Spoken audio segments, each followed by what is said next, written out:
Listen to Alfred. Ultrafast broadband is coming to the Shaftesbury area. Openreach is rolling out full fibre to 27 hard-to-reach market towns and villages across the southwest. A Shaftesbury IT expert says some villagers should enjoy a much better online experience. The hard-to-reach areas, that's places like Mottcombe and, like the Don Heads and, these other places that they're looking to roll it out to. That's Graham Lord. He's the owner of Adamant IT. He's run his Shaftesbury High Street computer support and repair business since 2009. Graham says that many of the internet speed complaints he receives come from one North Dorset village. Every now and then I'll have someone come in and go, "Oh, my broadband's terrible." I'll be, "Oh, what area are you living in?" Mottcombe. Yeah. It's always Mottcombe. Graham explained that the slow rural internet speed is because trenches had to be sunk for the broadband cables. You've got to dig up the road. And that's a project that takes months to achieve. And some of these areas may only have a single road going into the village. And if you close that road for a month while you dig it up and lay a cable down it, that's not, you can't do that. And likewise, you can't exactly plough through the countryside either, because that's protected countryside. And this is one of the reasons why it's so difficult to get high-speed broadband out to these rural villages. However, what BT have been trialling is they've got some new specialist equipment, which is what is going to make this possible. And they've got essentially a new cable laying machine that allows them to dig a very narrow, almost like a line down the road, and it digs up the road and lays a cable in a single movement. And they can actually run almost a kilometre of fibre a day using this machine, which suddenly means that they can just run that straight down the road into these rural villages, and they can have it, they could have the cable done and dusted probably like in a week or something, which is obviously actually possible compared to taking months to arrange to dig up a road. Graham says there are 3 types of broadband available now. Conventional broadband that we've had for decades now, which was known as ADSL. And that is something that has been very slow to roll out anywhere. And that was the old style where they used to say like up to about 8 megabits or so. That was ADSL. Then recently, over the past 5 years or so, we've seen the big rollout of high-speed fibre optic broadband. So that's the bit that we're talking about. And that comes in 2 flavours. There is fibre to the cabinet and fibre to the premises are the 2 terms that you'll hear most often. Fibre to the cabinet means that they've run a fibre optic cable up to the green BT cabinet that you often find at the end of a street. Graham explained that the maximum technical speed won't be achieved if there are poor quality cables linking your home or business to that cabinet in the street, but most subscribers won't notice.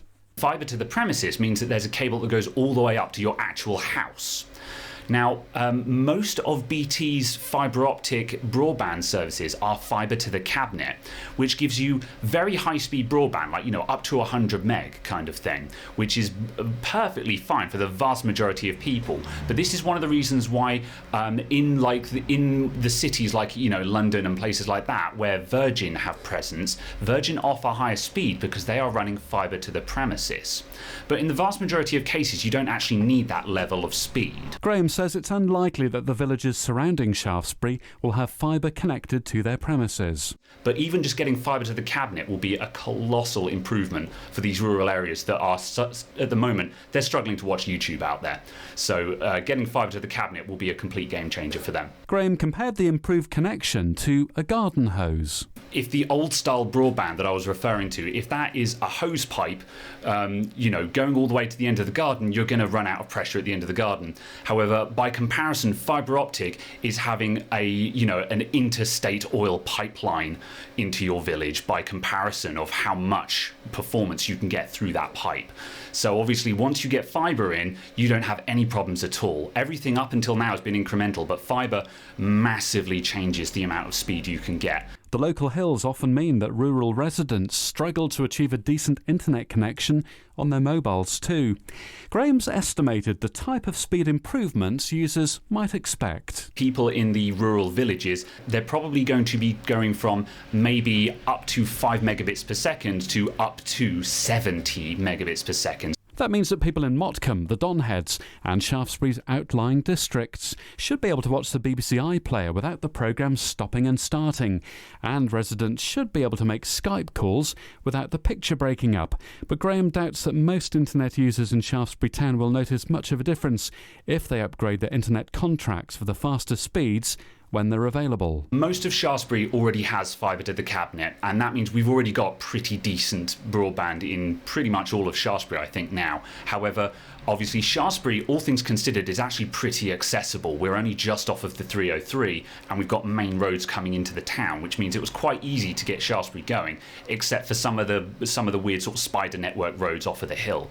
But for these smaller villages in and around Shaftesbury, where it suddenly becomes almost farm track to some of the areas, it's a much, much different animal to get wires down there. Often improvements come with an increased cost for the consumer, but Graham doesn't expect bills to rise substantially. Well, with BT, I think the prices will be fairly agreeable because BT want to get people onto fibre optic broadband. It's in their interest to do that because then they can decommission all of the old equipment and get rid of it. And that's why we found, while fibre optic is a little bit more expensive than traditional broadband, it's not by much. The price is probably, I would only expect it to be £5 or £10 a month more expensive, and for the amount of additional speed you're getting, that'll be worth every penny. Openreach say that the upgrade works across all parts of the West will commence within the next 14 months, and nationally they plan to reach 4 million homes and businesses with full fibre technology by the end of March next year. Listen to Alfred.